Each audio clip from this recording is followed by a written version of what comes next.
देखिए अपमान करा गया है बाबा साहब। देखिए जिस तरीके से भारत के संसद में भारत के गृह मंत्री अमित शाह जी ने बाबा साहब अम्बेडकर जी की उन पर भद्दे भद्दे कमेंट करने की कोशिश की है, उन पर अपमानजनक आरोप लगाने की कोशिश की है।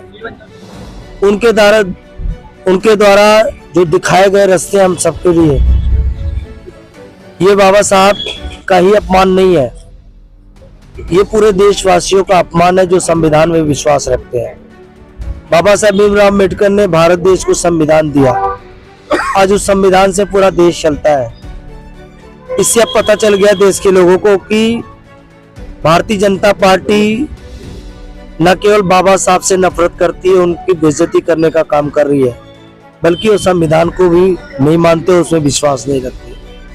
और आदरणीय अरविंद केजरीवाल जी कहा करते थे हमेशा कि भारतीय जनता पार्टी वालों की सरकार अगर तीसरी बार आती है तो देश के लिए बहुत खतरनाक होगा, और ये बाबा साहब भीमराव अम्बेडकर द्वारा बनाए गए संविधान को बदलना चाहते हैं, खत्म करना चाहते हैं। इनकी मानसिकता आज पूरे देश को पता चल गई।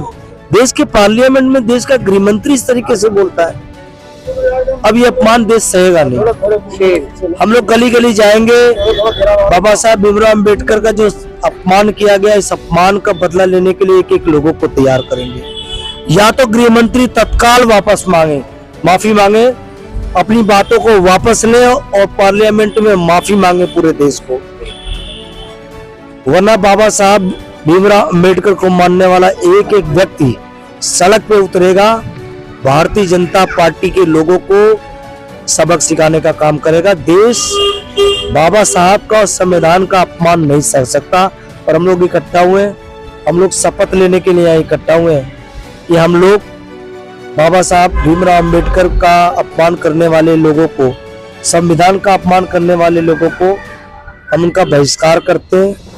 किसी भी रूप में उनकी कोई मदद नहीं करेंगे। अगर कहीं भी इनकी किसी तरीके की रैली होती है, किसी तरीके का इनका कोई भी प्रोग्राम होता है, हम उसमें शामिल नहीं होंगे।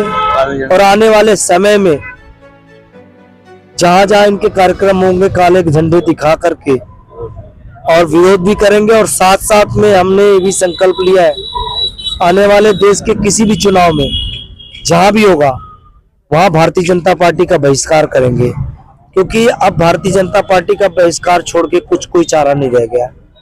ये तानाशाही चला रहे हैं, गुंडागर्दी पे आ गए, अपमान करते हैं बाबा साहब का और फिर भी माफी नहीं मांगते। ये देश बर्दाश्त नहीं करेगा।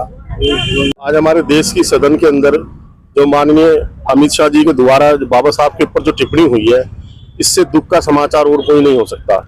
जिस सदन में अमित शाह जी बैठे हैं, उस सदन के निर्माता, संविधान के निर्माता बाबा साहब अम्बेडकर के बारे में ऐसे शब्द बोलना, इससे ज्यादा दुख की बात कोई हो ही नहीं सकती।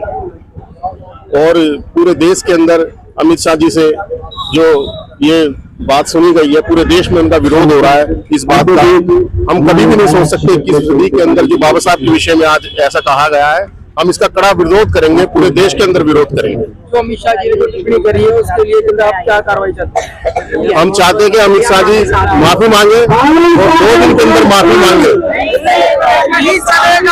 आज जी की जगह यहाँ पर धरना प्रदर्शन करा जा रहा है, उसके बारे में क्या बोलेंगे? आज जो हम प्रदर्शन कर रहे हैं वो हमारे जो डॉक्टर भीमराव अम्बेडकर जी का जो अपमान किया गया है सदन में, जो अमित शाह जी द्वारा हुआ गया है, हम उससे बहुत खफा हैं और हम ये बिल्कुल बर्दाश्त नहीं करेंगे कि उनके बारे में ये शब्द यूज करा जाए। उन्हें माफी मांगना तो बहुत दूर की बात है, उन्हें सजा मिलनी चाहिए, हम ऐसा चाहते हैं। यही हमारे से अरविंद केजरीवाल जी ने भी कहा था सदन के बाहर धरना दे करके, हम भी यही चाहते हैं।